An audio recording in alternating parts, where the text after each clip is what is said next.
Greetings, my friends, and welcome to Easy Silk-Screened Earrings with Fancy Backs, brought to you by tinypandora.com. Today we're going to make some earrings. These are Sculpey earrings with a silk screen, a little flat back rhinestone, pretty easy to do. And that is Sculpey Gold and Sculpey Peacock. I thought I'd show you how I make my blends. This is one way to make a blend I'll show you. But I always start the same way, and that's by cutting my clay in this direction and making strips, and that gets me toward my end desire of having a rectangle.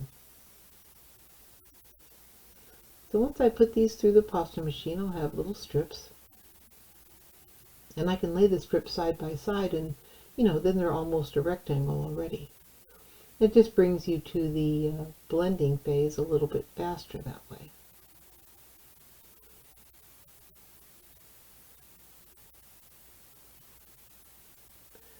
So you don't have to be too fussy with it.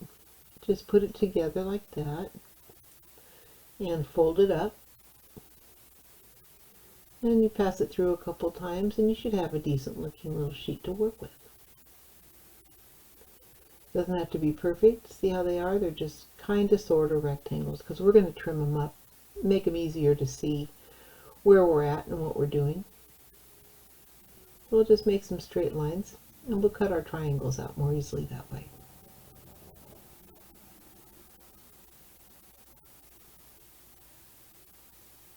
Ooh, can you hear that storm outside? I don't know if the microphone picks it up. It's like a little squall out there.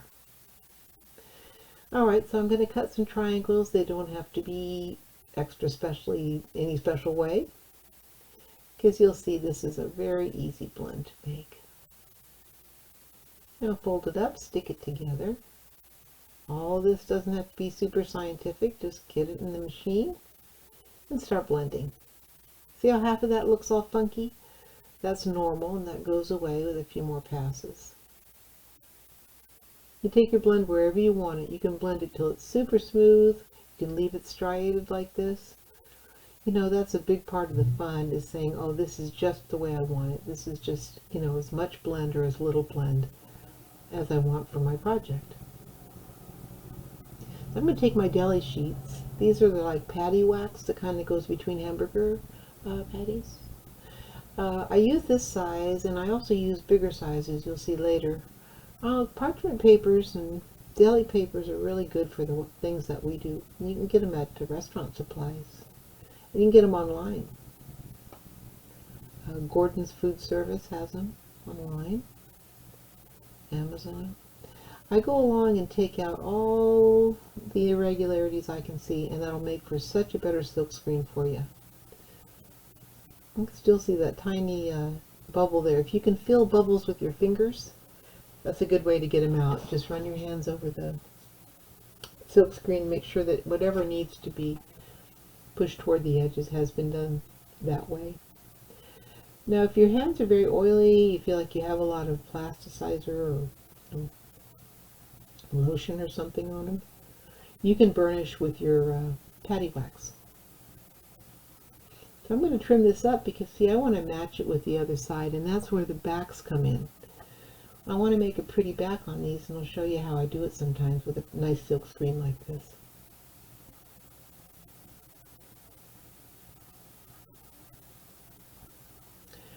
These silk screens are from ojoycreationsinc.com, and I'm going to give you a link.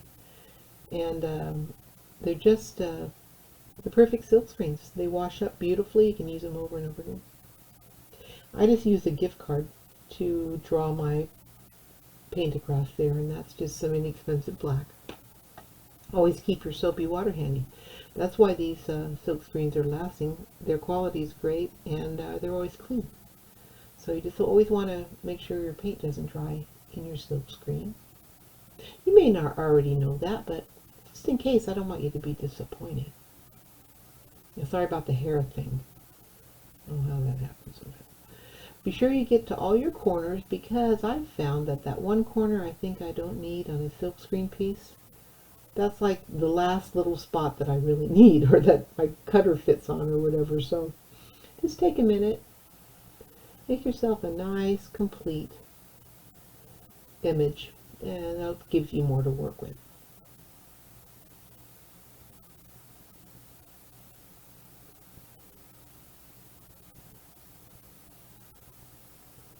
Isn't that pretty?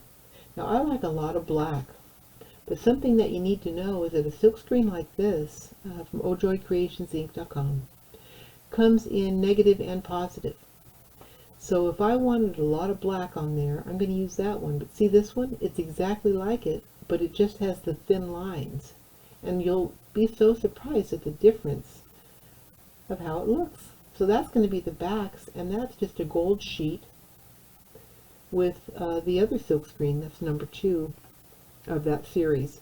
So when you go to get your silk screens, be sure you look at the negative and positive, because I think that's a really interesting concept. And that one is called Layering Floral Mandala, and there's the positive. You saw the other one. So between the two of those, you get a really cool matching image. Now you could use the same one on both sides. Sure you could. I just think it's just fascinating how different they look depending on where the paint is going. So we line up our cutters, and as I said, these are random cutters. I just have barrels of them. I don't even know where they came from. But I cut an image out, and now I'm going to cut one exactly like it on the other side. And this one silk screened sheet has, in the end, yielded me 6 pair of earrings. Some of them are just little round ones. Some of them are bigger ones. But you can keep cutting them in matching pairs because you have all this to work with, and it's symmetrical to begin with. That's what I love about the layering floral mandalas.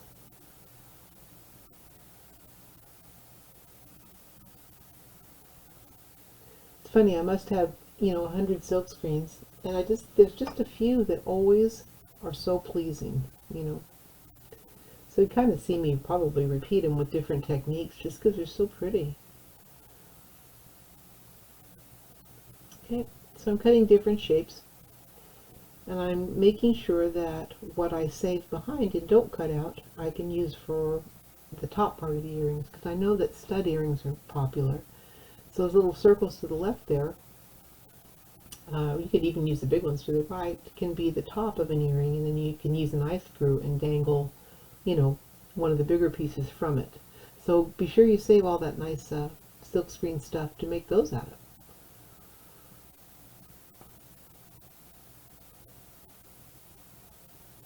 Before putting on the bail for these, or the hanger, you've got 2 choices. Well, you've got several choices. You can make a hole through these and just put them on a ring, and that's fine. We'll do a little bit of that. You can put the bail on the back, which I did a little bit of too. But the method I most often use is to embed a ring or a bail or a wire hanger that I've made myself, just out of a head pin or an eye pin, into the layers. So I go right at the edge of the top layer. And by the way, this whole black side is a number 1 thickness, starting at the thickest on my pasta machine. And then the gold on the back was a number 2. And this is a really nice thickness for an earring. I really don't like them to be paper thin. And actually customers get a better feeling with something, even an earring, that has a little bit of weight to it. I mean, we don't want our ears hanging down, but you want them to feel like they've got some substance. So I don't like them too thin. So I've got a little liquid clay in that opening, and I've made sure it's deep enough.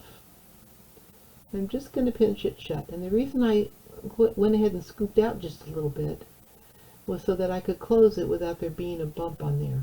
Okay? I'm going to pinch it together and close it pretty much all the way. I'm going to bring it up to where it looks nice on the top. And I'm leaving just a little bit of area open on the top because I'm going to put super glue on that after it's baked. That bond there is just for baking, and don't ever think that liquid clay is going to hold metal to clay permanently, because it's not. You always want to add super glue afterwards. Those are the backs. That's pretty good, huh? I mean, they came out pretty good. They're not perfectly lined up, but I think they're still pretty. So I hope you enjoyed this. Thank you, everybody. Bye-bye.